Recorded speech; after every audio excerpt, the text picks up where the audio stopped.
Një ardhur edhe sot në faqen tonë. Sot kemi një mikesh të veçantë që i bashkohet programit tonë nga Milano, Flora Dishnica, ose siç e njohim ne, Ori. Ori është po ashtu një nga bashkëthemeluesit e Ekonalit, në fakt në fillimet e faqes, por ashtu si shumë prej nesh, edhe Ori ju dedikua karrierës më pas, edhe mas e la pas dore faqen. Gjithsesi, një nga gjërat e mira të karantinës është që na ka dhënë mundësinë të gjithëve për të ritakuar dhe për të rimbledhur me njëri tjetrin, edhe ne që jemi mbase ende në Tiranë për të riaktivizuar sërish faqen. Ori, përshëndetje. Mirëmbrëma të gjithëve, faleminderit. Faleminderit ty. Arsyeja pse ne thirrëm ose vendosëm të kishim këtë diskutim me Orin sot, është se Ori ka një lloj ekspertize specifike në temën që duam të diskutojmë. Ori ka shkuar në Milano në 2006, Ori, mos gaboj? Po.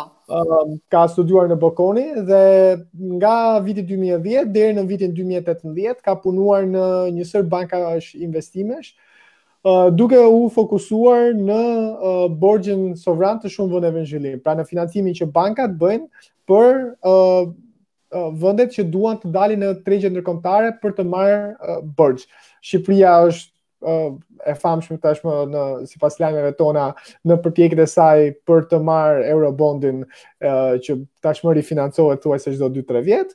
Ori është marrë me një sër vendesh në zhvillim, kështu që ka një ekspertizë të theksuar në këtë fushë edhe për të bërë disa krahasime ndërmjet Shqipërisë dhe vendeve të tjera, dhe tashmë prej thuajse një viti e gjysmë punon në Intesa në grupin e projekteve strategjike, mos gaboj apo jo? Po. Ori, po fillojmë këtë diskutim me diçka mbase shumë bazike dhe shumë njerëzore. Ti jeton Milano, është kryeqendra e koronavirusit, e goditjes koronavirusit në Itali. Po, është Wuhani i Europës. Është Wuhani i Europës, tamam. Megjithëse Madridi po ja kalon fakt, se po shifja zonat e fundit tani. Po ti personalisht si po e përjeton, si është situata në Milano, si ka ndryshuar jeta juaj, mund të na bësh një përshkrim fillestar për jetën tuaj në këtë moment. Atëherë, le të themi që unë flas nga një pozitë, si thua, super fatlume, duke konsideruar kushtet e momentit, sepse kam një punë që mund ta bëj nga shtëpia. Kjo është java e 4 që punoj nga shtëpia, 100%. Nuk kam pas ndërprerje pune, kështu që nuk kam ndier peshën e asaj që do të thotë të merresh me situatën e emergjencës. Kështu që nga kjo anë nuk mund të ankohem. Kështu që le të themi që përveç pak që dita është domethënë pak ndryshe, le të themi që unë punoj si normalisht, oraret e zakonshme, pak a shumë, 8:30, 6:30, këto nuk kanë ndryshuar. Pazaret i bëjmë online, çdo lloj gjëje, edhe dal vetëm 2 herë në ditë, le të themi, për një 20 minuta ecje vetëm, sepse këto janë rregullat. Milano është bosh, gjë që është super e rrallë. Le të themi që javët e para ishte super fantastike, sepse Milano është gjithmonë me zhurmë, vazhdimisht me njerëz pafund, me trafik të tmerrshëm, i ndotur, kështu që ajri i Milanit është fantastik. Kështu që le të themi që duke parë anën pozitive, me aq sa mundesh, nuk është aq keq. Problemi është që kur mendon dhe analizon çfarë do të thotë kjo situatë, çfarë do të thotë për ekonominë e vendit, çfarë do të thotë për ekonominë e bankës, aty fillon pastaj realiteti që hyn. Tjetër gjë e veçantë është që faktikisht dëgjojmë pafund ambulancat e gjithë ditës, kështu që kjo t'jep pak atë sensin që diçka nuk po shkon. Unë nuk kam të njohur persona afër meje që kanë pasur probleme me smundjen, por kemi dëgjuar për persona që njohin persona që kanë pasur probleme, që thonë që virusi është vërtet jo as pak simpatik, qoftë nëse ke simptoma të forta ose jo, nëse ke simptoma jo shumë të forta dhe je në shtëpi gjatë 2-3 javë, temperaturë e lartë, je i vdekur, kështu që nga njerëz janë të rinj. Kemi dëgjuar për prindër të disa të njohurve për njërin që mungoi fatkeqësisht, kështu që le të themi që realiteti e dëgjojmë. Për fat mirë nuk kam pasur asnjë lloj kontakti, as nuk kam parë këtu vërdall asgjë të tillë, por që kjo është pjesa pak më e vështirë. E vërtet është që të rish në shtëpi gjithkohë, si nuk është për asnjëri aq kollaj, megjithatë mësohesh. Kështu që këto janë pjesa ime personale, le të themi, të situatës. Do të kriza është reale dhe ka ndaluar Milano, që është kryeqendra e ekonomisë italiane dhe absolutisht një nga qytetet më produktive të Evropës.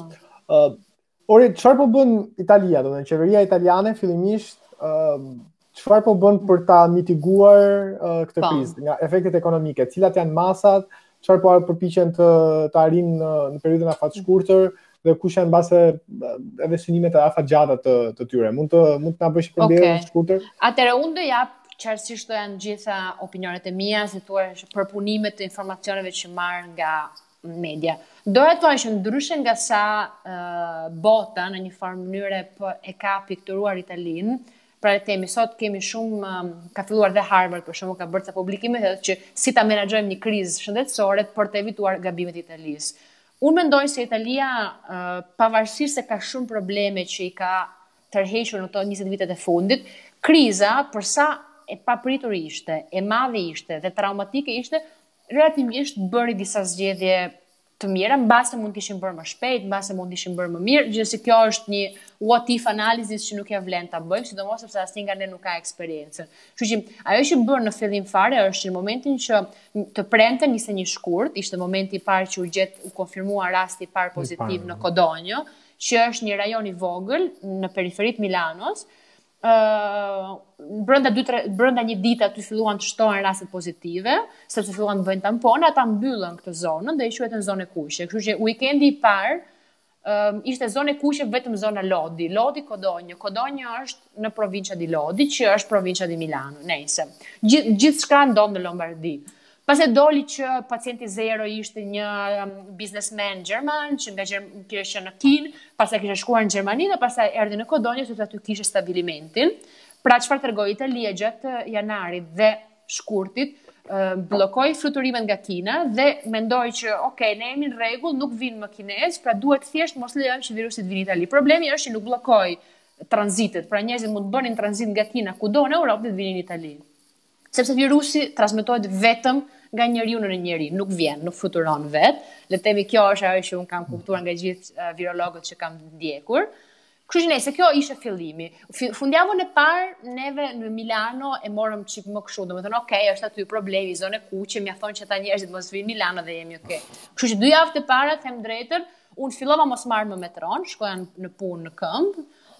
Fillova të pastroj me dezinfektant, tavolinën e tjerë, kompania nxori direkt të hënën e parë 23 shkurt një internal memo që thoshte që mundoni të punoni sa më shumë nga shtëpia dhe maksimumi 50% i personave në zyrë. Kështu që ne filluam që në momentet e para si Banca Intesa të kishim 50% personave në punë. Gjë që ishte shumë një përgjigje shumë e shpejtë, duhet të them, sepse shumë kompani të tjera ju deshën 2-3 javë të jepnin njerëzve smart working. Edhe pavarësisht se puna ime specifike tani edhe përpara unë punoja edhe nga shtëpia, po të kisha nevojë, po që morën kompjutera për të gjithë, edhe aktivitetin e tregjeve, njerëzve që punojnë në tregje, në sallat e tregjeve i dhanë kompjuter e gjithë mjetet për të punuar nga shtëpia. Nga 9 marsi besoj që 90% i stafit Intesa punon nga shtëpia. Dhe Intesa në Itali ka 60.000 punonjës në Itali. Kështu që kjo ishte një pjesë e parë. Nëse këto ishin masat në të vërtetë të bankës, jo të qeverisë. Qeveria pra do të thoja. Kështu që problemi i qeverisë italiane ishte që nga 21 shkurti në 9 mars mori masa parciale, vuri ca masa, pastaj e hoqi, mbylli lokalet dhe restorantet nga ora 6, pastaj i rihapi, bëj fjalë midis 21 shkurtit dhe 8 marsit, dhe më në fund në 8 mars në 9 mars vendosi që gjithë Italia do mbyllet. Dhe çdo aktivitet do mbyllet. Në fillim disa dyqane kishin mbetur hapur akoma, që në mesin e javës midis 9 shkurt, 9 marsit dhe javën e 9 marsit mbylli çdo dyqan. Pra, vetëm vendet që janë të hapura janë kasapi, bukshici, gazetaria, supermarketet dhe të gjithë aktivitetet që bëhen për të furnizuar këto dyqane, pra stabilimentet ushqimore etj. Kështu që le të themi që unë mendoj që Italia nuk gaboi aq shumë. Ana masat ekonomike nxori në fillim 2-3 miliardë, gjë që ishin qesharake për mallësinë e Italisë, pastaj arritën në 25 miliardë dhe konkretisht, e vërteta është që sot akoma këto janë gjithmonë problemet e Italisë, nuk është konkretizuar 100% se si funksionon ndihma që do i kërkohet shtetit. Pra ka vënë disa linja në të cilat, për shembull në Itali ka shumë njerëz që punojnë quhet partita IVA, pra ke një kod fiskal, nuk je i punësuar në një kompani, por punon si thua me komision, pra nuk ke një kontratë. Kështu që në momentin që kompania nuk ka më aktivitet, mund të të lëri pa pagë. Atëherë për këta lloj njerëzish, që quhen partita IVA ose punëtor independent, ti ke të drejtë të kërkosh 600 euro shtetit, ke të drejtë të ndalosh pagesën e kredis deri në 3 muaj, ose le të themi me një farë proporcioni në bazë të kohës që puna jote ka qenë mbyllur. Ka filluar të bëj shumë nisma ushqimore për personat që nuk kanë mundësi ekonomike, sepse ky është një problem tjetër. Në Itali dhe në Milano ka shumë mensa për ata që kanë nevojë. Dhe kështu që komuna Milano, ashtu si gjithë komunat e tjera, kanë filluar nëpërmjet rrjeteve vullnetare dhe donacioneve të shpërndajnë ushqime në përpika për njerëz që s'kan mundësi, duke dhënë kështu tollona. Kështu që themi që për momentin sasia zyrtare është 25 miliardë, që është shumë pak për Italinë. Sepse them shumë pak sepse Gjermania anunçoi mbi 300 miliardë, Franca po ashtu, Amerika 2 trilion. Gjithsesi le të themi GDP i Amerikës është një tjetër, Italisë është tjetër, por gjithsesi dhe Italia do fillojë të rrisi padyshim, sepse krahasimi me Francën dhe Gjermaninë është e rëndësishëm, se po, janë më të ngjashëm. Janë pak a shumë e njëjta për masë. Tjetra gjë që bëri, nuk e bëri Italia, por le themi që bëri Banka Qendrore Europiane, por që është dhe Banka e Italisë, është blerja pa limit i obligacioneve të shtetit. Pra, në Itali çfarë ndodhi? Reaksioni i parë i tregjive ka qenë negativ në çfarë lloj asset class, domethënë qoftë aksione, qoftë obligacione, valuta, çfarë do lloj instrumenti. Ajo që ndodhi është që investitorët kontrollojnë se sa shkon diferenciali i 10-vjeçarit italian versus 10-vjeçarin gjerman. Ky diferencial spreadi u hap shumë. Atëherë ndërhyri Banka Qendrore Europiane, mbas konferencës Tampës së Lagarde që ishte totalisht dështim, por më vonë ata ja dhanë një program blerjesh të titujve të shtetit. Aktualisht, çfarë po ndodh në Bashkimin Evropian është shumë e rëndësishme. Për mendimin tim është një moment historik që mund ndryshoj për mirë të ardhmen e Bashkimit Evropian, po diskutohet ka të paktën 10 ditë se si të gjehet një mekanizëm i përbashkët të gjithë shteteve të Bashkimit Evropian për të financuar të gjitha shpenzimet e shteteve për krizën e koronavirus. Mund të keni dëgjuar në përlajme dikush i quhen corona bond, dikush i quhen eurobond.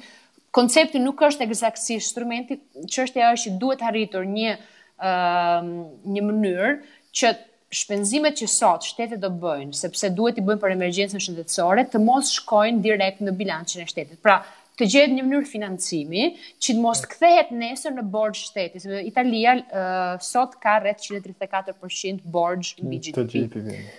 Ndërkohë që Franca, për shembull, që mbahet si kreditor shumë më i besueshëm, është rreth 100%. Mos harrojmë. Britania është pak a shumë në po ato nivele, Gjermania është ku te 60 një gjë tjetër. Po, Gjermania është rasti i veçantë. Gjermania ka shumë inat me shpërdorimin e buxhetit të shtetit, le të themi. Dhe në fakt në gjetjen e këtij traktati të ri, le të themi, ose në këtë lloj marrëveshje që duhet bërë midis shteteve evropiane, Gjermania dhe Hollanda janë dy pjesëtarët që po vënë janë kundra burden sharing. Le të themi që për mendimin tim në të rast Italia ka 20 vjet që ka bërë gabime në politikën e jashtme, në politikën e brendshme, në të gjitha gjërat, ne që jetojmë këtu e dimë ndjejmë me ide më të qarta për të kërkuar një mekanizëm të përbashkët për të zgjidhur, sepse nëse Italia ka probleme me borxhin, do të thotë që do ketë probleme me rritjen, dhe gjithsesi Italia është trading partner ndër më të rëndësishmit i Gjermanisë apo i Francës, kështu që nuk është se Europa nëse nuk është problem vetëm italian. Ne themi risku që Italia mos harri të menaxhojë borxhin që do i duhet të krijojë për të menaxhuar krizën shëndetësore. Kështu që kjo është nëse mund të shtoj vetëm diçka për ata që mbase mund të njohin pak historikun e zhvillimeve ekonomike dhe politike të Bashkimit Evropian, fakti që ECB-ja, pra Banka Qendrore, për një arsye shumë të gjatë që ka të bëjë me mekanizmin se si është ndërtuar euro, nuk blinte dot lirshëm borxhin sovran të shteteve. Ishte gati arsyeja kryesore pse në vitet 2011-2012 rritja ekonomike në shumë nga ato shtete që sot quhen PIGS, domethënë Portugali, Irlandë, Spanjë, Greqi dhe Itali, ranë në nivele shumë të ulta dhe vendet gati rrezikuan falimentimin. Kjo do ishte një hap gjithsesi madhor në krijimin edhe të një bashkimi gjithmonë më funksional, pra të një federate të vërtet vendesh, jo ashtu siç është tani. Orin, nëse mundem, ne bashkë po diskutojmë disa grafik më përpara, që janë të rëndësishëm për të bërë për të treguar se çfarë po ndodh në një farë mënyrë. Ky është një grafik që tregon kjo është Amerika. E papunësisë në Amerikë. Arsyeja pse mendoja që ja vlen ta fillonim nga këtu është për të parë se sa e rëndë është situata dhe pse vendet po marrin masa ekstreme. Do me thënë, Shtetet e Bashkuara që mbahen gati universalisht si shteti që e kaloi më mirë krizën financiare të 2008-s dhe që ka gati 5-6 vjet, do me thënë që ka një rritje ekonomike jashtëzakonisht mbreslënse, ku papunësia ka qenë shumë e ulët, në vetëm 2 javë ka një rritje të frikshme të kërkesës së asistencës, pra të njerëzve që po regjistrohen si të papunë, që është ajo që ka duket në fund fare të grafikut, pra është pika fundore. Po, nuk e di nëse shifet mirë, sepse është fundi fare i grafikut. Fundi, ja, është fiks. Gjithsesi 3.3 milion, ky është një grafik që është updateuar me datat me të dhënat e të njëjtës që shkoi. Pra, zakonisht jobless claims, pra kërkesat për papunësi në Amerikë janë tek midis 150.000 dhe 250.000 në javë. Le të kujtojmë që tregu amerikan është shumë treg fleksibël. Pra nëse ke 250.000 kërkesa për papunësi, ta njerëz ka mundësi që brenda një jave gjejnë një lloj pune. Kështu që është një gjë shumë natyrale. Javës që shkoi ishin 3.3 milion kërkesat. Këtë javë dhëna që e doli sot në orën 2:30, sepse të dhënat amerikane dalin gjithmonë në orën 2:30 me orën tonë, ishin 6.6 milion. Kështu që kjo tregon që efektet e mbylljes totale në Amerikë si kudo tjetër do jenë shumë të ndjeshme, mirë po, çfarë ndodh në Amerikë është diçka që ndjek e gjithë bota. Pra, çdo e dhënë makroekonomike e Amerikës është baza ku çdo investitor në botë krijon idenë vet se ku të investojë, se çfarë të bëjë me lekët e veta. Kështu që në momentin që ti shef që Amerika po jep shenja që gjërat po shkojnë keq, është e qartë që kjo ndikon në zgjedhjet e investitorëve, në zgjedhjet e gjithë botës. Gjithashtu tregjet kanë dhe një aftësi shumë fantastike që janë të aftë si thua e preanunçojnë atë që do ndodhi. Pra, këto të dhëna ekonomike, duke qenë se S&P 500 është një grafik i zi që të kam shuar, ka 3 javë që po është negativ, pra tregjet e aksioneve janë gjithmonë anticipator, pra janë leading. Janë tregjet, do të thënë që S&P mund të ketë bërë minus 30, minus 20%. Qofse e shohim nga pik, nga maksimumi që ishte nga rreth fundit të shkurtit, ka bërë një rënje super të madhe, pra po parashikon të këto të dhëna ekonomike. Dhe nëse shefim, këtu ka filluar ta marrë pak veten. Nuk e dim nëse ky është fundi i tunelit, por le të themi që aksionet parashikojnë, si thua, rritjen ekonomike nga 3 në 6 muaj. Pra janë gjithmonë përpara. Kështu që tregjet ekonomike humbin sot, sepse dinë që mbas 6 muaj ekonomia do shkojë keq, dhe fillojnë rritën sot sepse e dinë që mbas X muaj gjërat do shkojnë më mirë. Kjo është thjesht për të thënë që nëse Italia ishte problem në fillim, sepse jemi afër shtëpie, kështu që për Shqipërinë çfarë ndodh në Itali është le të themi e ndjen më shumë. Sot problemi nuk është Italia për botën, për tregjet, për të ardhmen është Amerika. Numrat e virusit në Amerikë po janë shumë të larta, kështu që problemi ka ndryshuar. Do të thënë Europa do ketë probleme, do ketë rritje negative, ka kushtot që këtë vit do shkojë -6, -7% GDP qofti Italisë, qofti zonës euro. Ka shumë tjerë që nuk japin parashikime, vetë Komisioni Evropian apo Banka Qendrore nuk kanë bërë parashikime sepse është shumë shpejt për të kuptuar eksaktësisht se çfarë lloj problemi ekonomik do shkaktoj, pra për ta kuantifikuar. Arsyeja pse vendet po marrin gjithsesi masa të forta, dhe janë shumë forta, siç e përmendën, kuptimin që një pjesë e këtyre paketave në Shtetet e Bashkuara është 2 trilion, që kalon 10%. Dhe mund shkojë në 6 trilion nëse ka nevojë. GDP-ja e Amerikës është diku te 18 trilion, kështu që po flasim ka mbi 10%. Po shkoj 6 trilion, po flasim 33-35%, ëh? Është, nëse mund të tregoj një grafik, është kjo këtu. Domethënë, kjo është Kina. Kjo është Kina. Tregon ndjesinë e kompanive të manufakturës, pra kompanive që punojnë në industrinë e Kinës. Sektori, Dhe sektori pra me të kuqe është sektori i industrisë, manufacturing, ndërsa me gri është sektori jo manufakturës. Dhe atë çka tregon, shërbimet fiks. Dhe ajo çka tregon grafikët është një lloj rimëkëmbje shumë të shpejtë momenti që masat kanë filluar të hiqen, masat e karantinës. Do të thënë, shumica e vendeve po shpresojnë në atë që ekonomistët e quajnë V-shaped recovery, pra një lloj recesioni të madh, të fuqishëm, por mbase edhe një rimëkëmbje të shpejtë të menjëhershme, apo jo?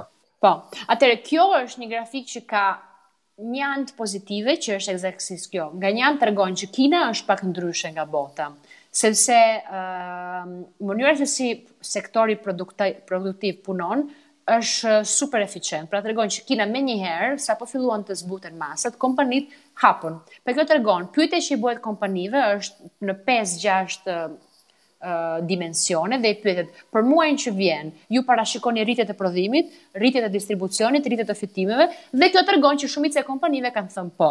Kjo është pozitive sepse tregon që kompanitë kineze janë shumë reaktive. Nga një anë, e dim që duke qenë se harrim nga një nivel i para një muaj që ishte totalisht negativ, kjo thjesht tregon që sot kemi pra për të konfirmuar V-shape do duhet presim datë të dhënat e produksionit industrial, që është konkrete dhe që është mujore, duhet presim dhënat e retail sales, por ishte kjo thjesht tregon që ka jetë në kompanitë kineze, pra mund kemi shpresë që rimëkëmbje të jetë. Problemi është që kur mendonim që problemi ishte vetëm kinez, pra kur bota deri në fund janari mendonte që koronavirus është si SARS në 2003, kështu që do zgjidhet në Kinë, ishim të gjithë qetë që do kishte një super V-shape recovery, sepse Kina është shumë e lidhur me botën. Sot, duke qenë se koronavirusi është një problem global, do kemi problemin që edhe nëse Kina rimëkëmbet dhe fillon prodhon, do jetë mbyllur. Sot faktikisht Kina ka mbyllur çdo lloj kontakti, nuk lejon më futje në vend sepse nuk mund të kontrollojë virusin. Dhe kështu që do kemi një problem shëndetësor shumë të shpërhapur. Nëse kjo është thjesht për të thënë që diçka pozitive mund të kemi shpresë se mund të ndodhi. Dhe për ta futur pastaj diskutimin tek tema që mbasi që dhe fokusi kryesor i jon për sot, vendet në zhvillim. Do të thënë, ajo që ka dim ne sot është që vendet e zhvilluar, do të thënë Bashkimi Evropian, Shtetet e Bashkuara në vija të përgjithshme, po ndërmarrin masa dhe paketa shumë të mëdha stimulli fiskal për të mbajtur gjallë kompanitë edhe familjet gjatë kësaj kohe. Të gjithë po e bëjnë këtë sepse po shpresojnë që në vija të përgjithshme të kenë një lloj rimëkëmbje ashtu siç i ndodhi Kinës. Pra, rënje e shpejtë, por me shpresë edhe rimëkëmbje të shpejtë. Problemi aman është që vendet në zhvillim, ku edhe Shqipëria është absolutisht pjesë, nuk financojnë dot kaq shkollar, apo jo? Po, korrekt. Kështu që tek ky grafik, këto janë dy indekse që përdoren, që janë indekset klasik të investimit në tregje emergjente në tregun obligacionar. Linja e zezë tregon një mesatare të rendimenteve të titujve obligacionar në valutë lokale të vendeve emergjente. Janë rreth 20 shtete, nuk përfshihet Shqipëria sepse është shumë e vogël. Këtu përfshihet Brazili, Rusia, do hyj tashti po hyj këtë vit ka hyrë Kina sepse Kina kishte tregun e mbyllur, nuk është India sepse nuk e ka të hapur tregun e valutës lokale, Kili, Peru, Afrika e Jugut, Turqia, nëse këto vendet emergjente, standardet e pak të mëdha, le të themi, që janë rreth 20 vende, tregojnë që mbas një viti e ca që rendimentit po zbriste, pra ishte pozitive, sepse kishte shumë kërkesë për këtë lloj instrumenti, sepse ishte shumë interesant për investitorët, sepse kishte rendimente të larta. Pas një viti rënje, si shifni, nga fundi i shkurtit, fillimi i marsit, kur kriza e emergjencës shëndetësore u bë e qartë për gjithë botën, pati një spike, një kërcim lart shumë të dukshëm, ndërsa linja blu tregon diçka ku është në të vërtet problemi më i madh i vendeve emergjente, është spreadi i titujve obligacionar në dollar të vendeve emergjente. Pra, Brazil në dollar, Rusi në dollar.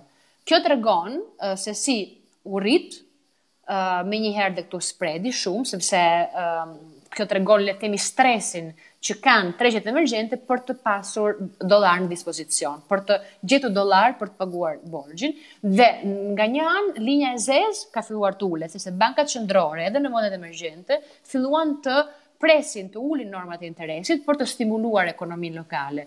Në borxhin lokal, në valutë lokale, bankat qendrore të vendeve të shteteve kanë diçka në dorë, mund ta kontrollojnë, sepse borxhi lokal është shumë shpesh në duart e investitorëve lokal më tepër se të huaj, ndërsa borxhi në dollar, pra në valutë të huaj, në dollar sepse shumica e botës emergjente financohet në dollar, por mund të ishte edhe në euro. Por në euro është akoma treg pak i vogël në krahasim me dollarin, kështu që ndiqet më shumë.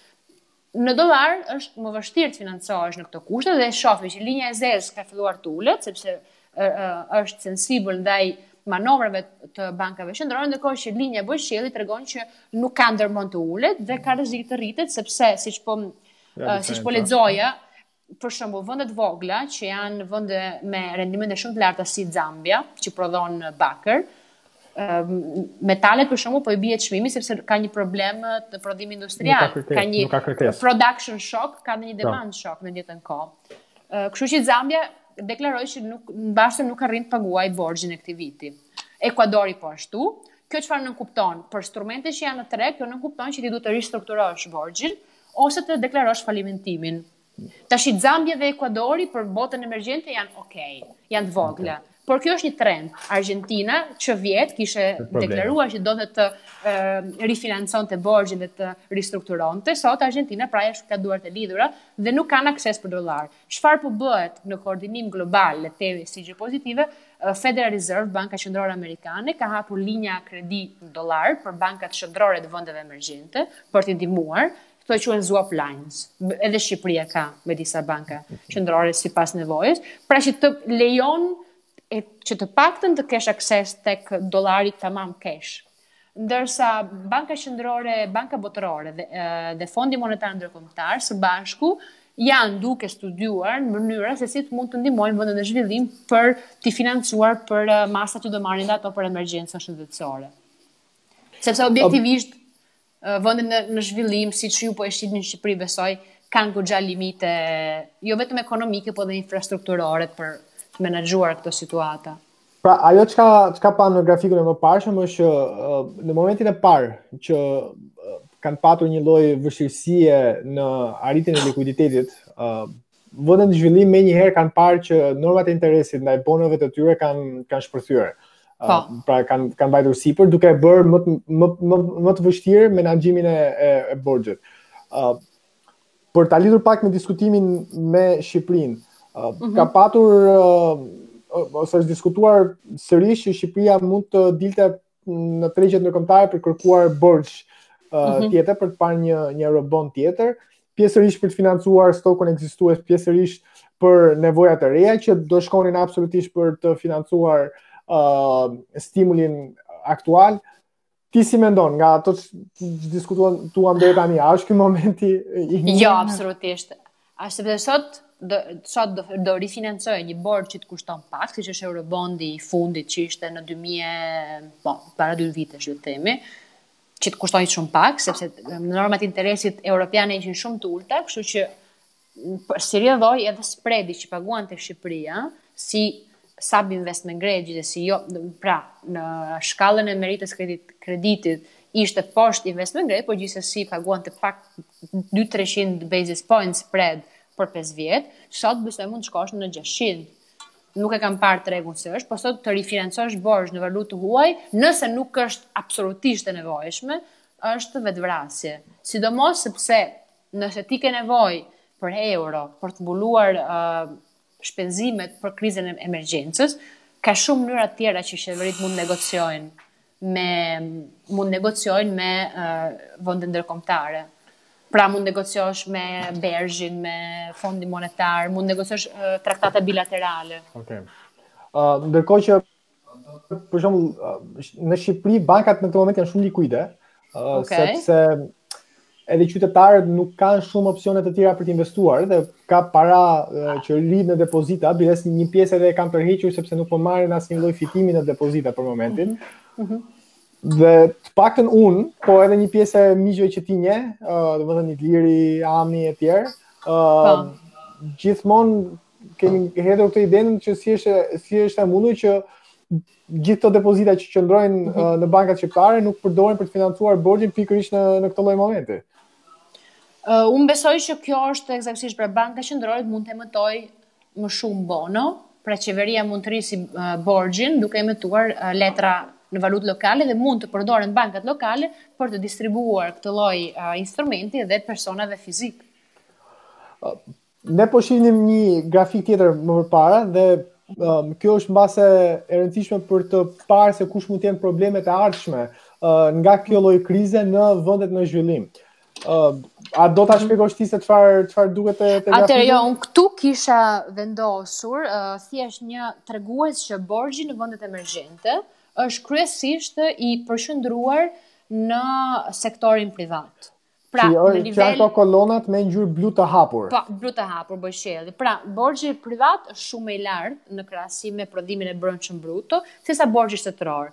Kjo nuk është për të thënë që okay, në rregull çdo gjë është në rregull. Kjo tregon se si është kanali i transmetimit të problemeve. Pra, kur ti do mbyllësh aktivitetin produktiv, kompanitë private fillojnë mos jenë në gjendje të paguajnë detyrimet e tyre, kjo fut dhe borxhin, pra qeveria do të marrë në mbi vete borxhin privat. Dhe kështu fillon rritet vash avash ose përkohësisht niveli blu i errët dhe fillon ule dhe niveli blu i hapur do vazhdojë të qëndrojë i tillë sepse kjo thjesht për treguar se si është fotografia dhe historiku i vendeve në zhvillim në proporcionin borxh privat dhe borxh publik. Dhe është karakteristike vendeve në zhvillim që të ketë një lloj raporti kaq të dukshëm dhe diferent midis dy lloj borxhe. Kjo është për treguar pra që sot mbase duket sikur kemi hapësira për të rritur borxhin publik të vendeve emergjente, por e vërtetë është që këto nivele për vendet emergjente gjithsesi nuk janë të pëlqyeshme. Pra vendet emergjente duhet të kenë borxhe shtetërore shumë më të ulta se vendet në zhvillim. Pra, niveli i borxhit publik në vendet emergjente, këto janë sërish ato 20 vendet që po diskutonin më parë, pra është një indeksi. Këtu janë më shumë shtete, në fakt, sepse futen dhe borxhet në valutë. Okej. Dhe niveli mesatar i tyre është 51.5% e GDP-ve respektive. Po, që nuk është nivel aq negativ, po që duhet ishte më i ulët. Ndërkohë që Shqipëria besoj jemi mbi këtë nivel. Shqipëria e ka zyrtarisht 70%, diku te plus minus. Por ndërkohë ka thuajse 10% të tjera detyrime të paracaktuara që nuk janë shkruar në borxh, por që gjithë e dinë që janë pagesa që do duhet i kryer në të ardhmen. Dhe ka dhe, po themi një 3-4% të tjera, sa askush nuk e di qartësisht, pagesa të prapambetura, që nuk janë regjistruar akoma, që janë kontrata që rinë për sirtarë dhe në për dosje institucionesh publike.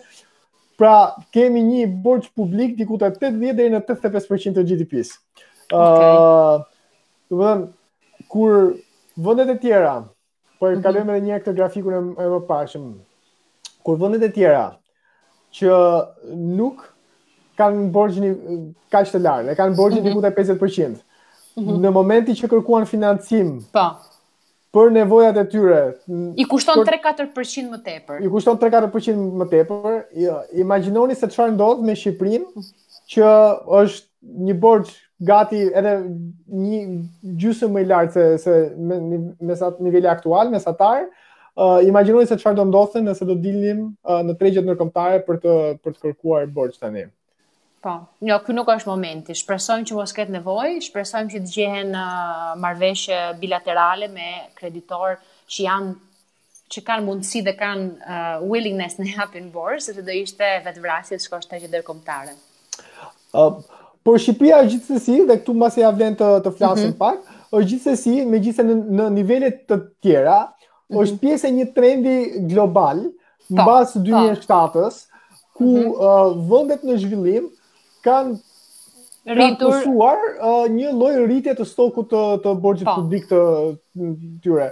Domethënë kjo shifet edhe në nivelin e borxhit publik aktual në këtë grafikun këtu, ku kemi totalin dhe kinën me blu, të talin pa kinën dhe shihet edhe në këtë grafikun këtu ku janë deficitet. Pra deficitet borxhi nuk është asgjë tjetër përveç se deficitit të akumuluar.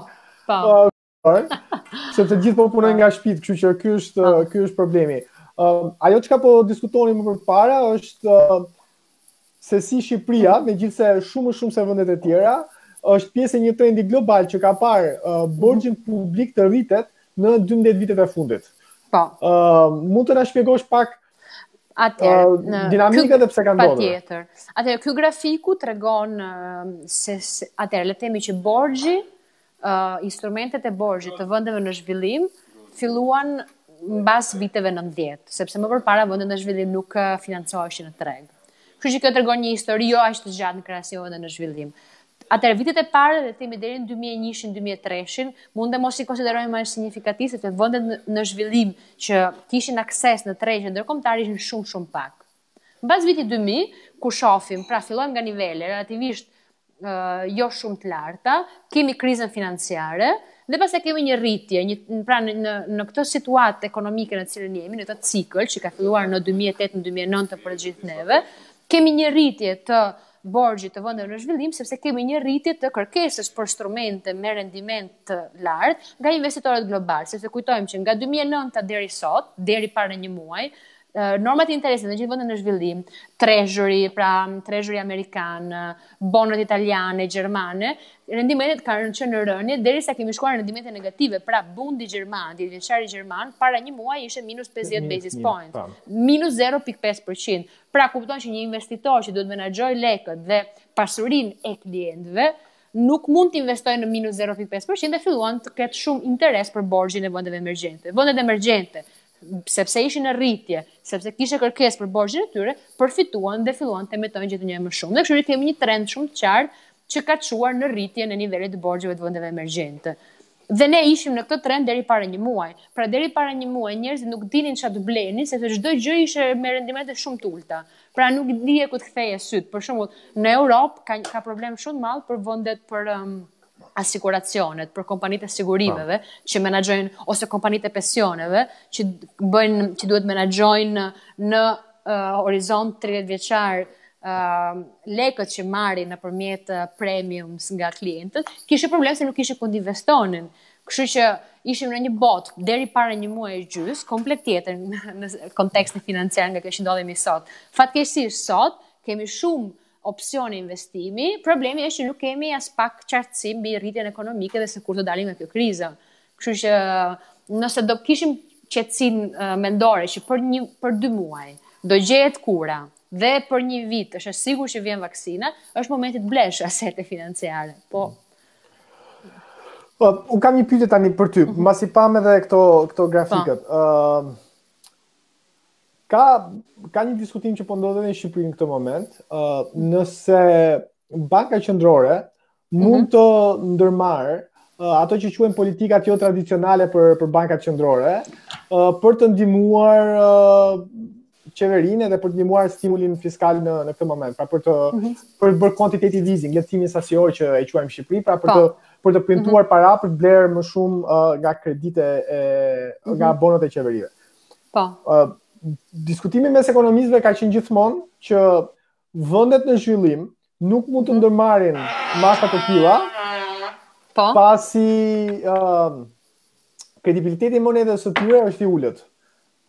Ajo që kemi parë ne, çka shohim ne deri tani, ana ka vërtetuar në një farë mënyrë këtë tezë, pra që me vërtet vendet në zhvillim ende nuk e kanë kredibilitetin në ato nivele sa për të ndërmarrë masa kaq ekspansioniste, si mendon? Unë mendoj se është absolutisht e vërtet, sepse në gjithë historinë që unë kam punuar dhe investuar në tregjet emergjente, sa herë që kishte probleme kredibiliteti një shtet, Turqia është një ndër shembujt më tipik, shkarkohej çdo gjë tek valuta.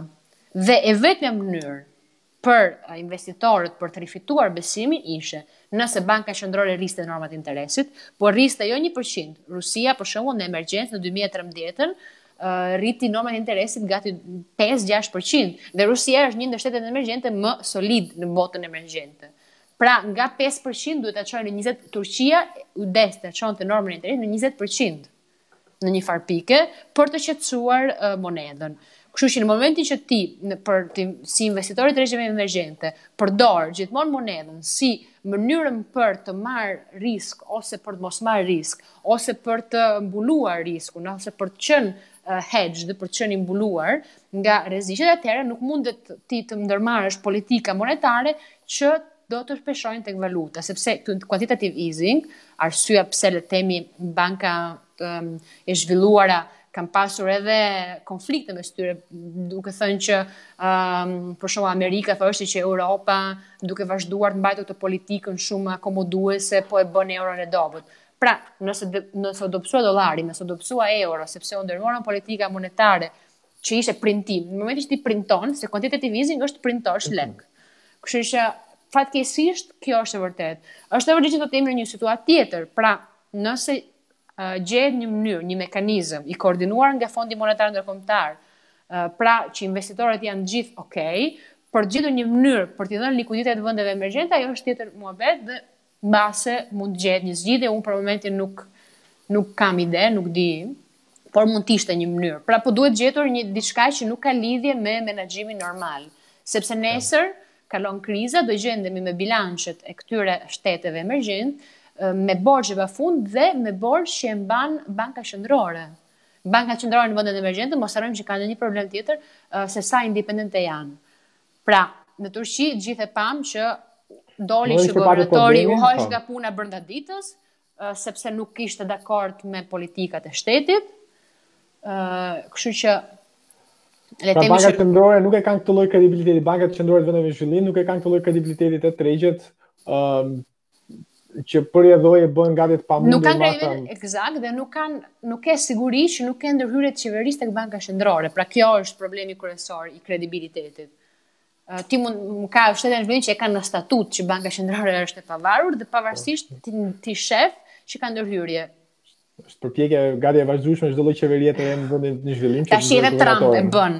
Edhe Trump bën komente, por Trump bën komente mediatike, duke thënë që për mendimin e tij, guvernatori i Bankës Qendrore Amerikane ka bërë gabime. Disa herë. Po dy herë rritë normën, dy herë rritë normën kur gati ishte kundra. Gati sa për të thënë që po, ne jemi të pavarur politikisht, edhe sa për të ribindur tregjet. Ori, nuk e di nëse kisha diçka tjetër për të shtuar. Jo.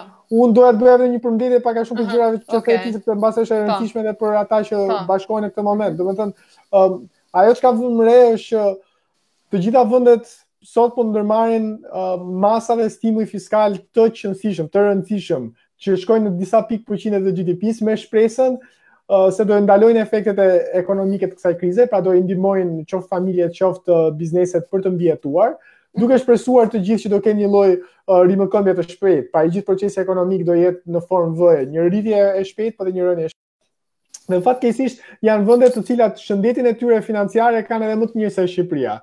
Edhe këto vende në këto momente e kanë vështirë të financohen, kështu që këshilla dhe sugjerimi i Flora Dishnicës është nëse kemi burime lokale, që Shqipëria fatmirësisht i ka, pra ka ende shumë depozita të papërdorura në sistemin e saj bankar, të përdorim ato dhe pastaj qytetarët mbas të marrin një pjesë të këtyre fitimeve në të ardhmen. Absolutisht, po.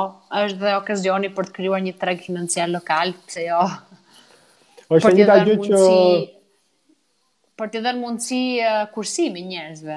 Për mua nuk ka asnjë ndryshim midis depozitës në bank apo bonos qeveritare. Madje, nëse ti merr nga një analizë e thjeshtë risku, kur blen një bono qeveritare, ti ke në portofol riskun e shtetit, kur vën një depozit në bankën XY, pa bërë emra, pavarësisht se shumë banka shqiptare nuk pëlqejnë, ti merr risk counterparty risk quhet, pra unë preferoj të kem rrezikun e shtetit shqiptar dhe jo rrezikun e bankës XY që dim shumë mirë se sa kush e menaxhon dhe ç'a bëjnë. Sepse në Shqipëri ti nuk ke ke skemën e mbrojtjes depozituesit e tjerë, por risku që ti merr është risku i një aktori, një banke private, ndërkohë që ke riskun e shtetit. Tek e fundit, shtetin përgjithësi është çik më serioz në falimentim se një privat i vetëm, le të themi. Kjo na lidh pak edhe me disa ide që po diskutonim dje me Amin, edhe nga komentet që patëm edhe nga shikuesit, që shteti shqiptar duhet që financimet ti marrë nga burimet lokale dhe po ashtu përfitimet e këtyre financimeve t'u akthej publikut edhe jo ti kërkoj ti shpërndaj në dy tre duar të limituar, qoftë edhe në banka, qoftë ose investitor të ndenj. Ori, nuk e di nëse do të shtosh gjë tjetër, shumë faleminderit. Jo, për mua është okay, faleminderit. E di që je zën, e di që ke një jetë aktive megjithëse në punë, kështu që më fal, në shtëpi po, ndryshim dhome po. Por punon. Kështu që faleminderit edhe shpresojmë që ta bëjmë sërish, domethënë, sepse shpresojmë që të përmirësohet situata për të gjithë, qoftë këtu qoftë në Shqipëri. Juve ju lutem qëndroni në shtëpi. Ok, shumë faleminderit. Ori, gjithë mirat. Mirupafshim. Ciao, ciao.